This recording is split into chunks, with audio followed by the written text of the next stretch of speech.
नमस्कार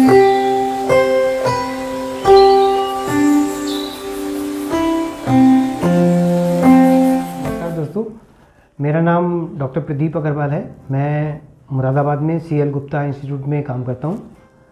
आज मैं डिस्कस करूँगा बच्चों के काला मोतिया के बारे में।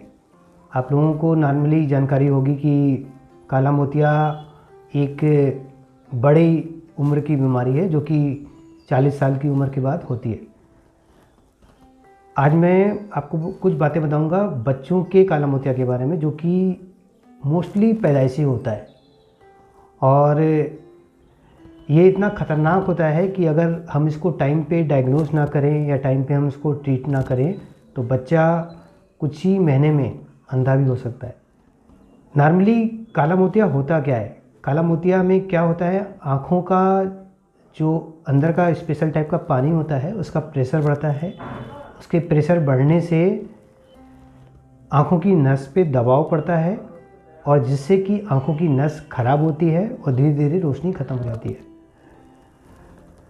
इस केस में नॉर्मली एडल्ट में हम आजकल बहुत ही अच्छी दवाइयाँ आ गई हैं, हम दवाइयाँ देते हैं और प्रेशर कंट्रोल हो जाता है। तभी भी अगर प्रेशर कंट्रोल नहीं होता है तो स्पेशल टाइप के ऑपरेशन करके हम आँखों का प्रेशर कंट्रोल कर लेते हैं और आँखों की नसों को बचा लेते हैं। लेकिन पैदाइशी काला मोतिया में क्या होता है कि बच्चे का जो प्रेजेंटेशन होता है उसमें 99% टाइम दवाइयाँ काम नहीं करती हैं और हमें हमेशा ऑपरेशन की ज़रूरत होती है। आप कैसे पता लगाएंगे कि आपके बच्चे को काला मोतिया है? अगर आपको लगता है कि आपकी बच्चे की आँखें उस बच्चे की एज के हिसाब से साइज में बड़ी हैं तो ये एक साइन हो सकता है। अगर आपकी बच्चे की आँखें उस एज के हिसाब से आपको बड़ी लगती हैं तो या तो उसमें माइनस का चश्मे का नंबर हो सकता है, इसको हम लोग मायोपिया बोल सकते हैं, या ये काला मोतिया की निशानी हो सकती है।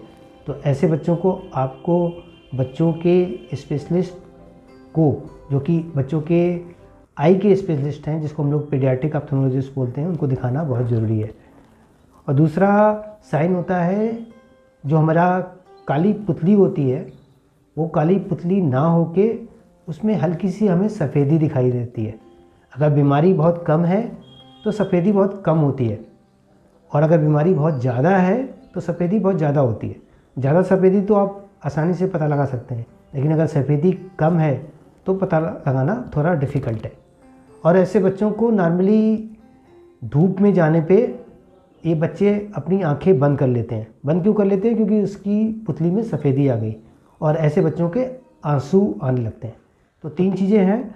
अगर आपको लगता है आपकी बच्चे की आंखों का साइज़ एज के हिसाब से बड़ा लग रहा है, या आपकी काली पुतली में थोड़ी सी सफ़ेदी दिखाई दे रही है, या आपके बच्चों के आँखों से पानी या आंसू आ रहे हैं, इन तीनों में से एक भी चीज़ मिलने पे या 2 चीज़ों पे मिलने पे या 3 चीज़ों पे मिलने पे आप आई के स्पेशलिस्ट डॉक्टरों को ज़रूर दिखाएं। और अगर आपके शहर में, आपके आस पड़ोस में बच्चों की आंखों के स्पेशलिस्ट डॉक्टर हैं तो उनसे ज़रूर कंसल्ट करें। अगर इसमें से बच्चों को चश्मे का नंबर निकलता है या कभी कभी जो बच्चों को पानी आता है तो उसमें आँख और नाक के बीच में एक सिंपल सी नली होती है जो कि बंद होती है, जो कि मसाज से ठीक हो जाती है। लेकिन अगर ये काला मोतिया की बीमारी होती है तो हमें ऑपरेशन प्लान करना होता है और ऑपरेशन हम जितना जल्दी प्लान करते हैं उतना ही अच्छा होता है, जिससे कि हम उस बच्चे की रोशनी को रीस्टोर कर सकते हैं। मोस्ट ऑफ द टाइम बच्चों की आंखों के ऑपरेशन के बाद भी काला मोतिया में हमें कुछ टाइप की काला मोतिया की स्पेशल दवा चाहिए होती है, चश्मे का नंबर चाहिए होता है। तो ये एक वन टाइम प्रोसेस नहीं है कि आपने बच्चे का ऑपरेशन कराया, सब कुछ ठीक हो जाता है, उसके बाद भी आपके बच्चों को आंखों के डॉक्टर को लगातार दिखाने की ज़रूरत होती है। तो आज इस गैलेक्सी चैनल के माध्यम से मैं आपसे बस यही आग्रह करूंगा कि जो मैंने अभी आपको ये तीनों साइन और सिम्टम बताए, अगर आपकी बच्चों की आंखों में पाए जा रहे हैं तो इमीडिएटली बच्चों के स्पेशलिस्ट डॉक्टर से आप कंसल्ट करें और जैसे भी वो डॉक्टर आपको राय देते हैं उसी के हिसाब से उसको फॉलो करें। धन्यवाद।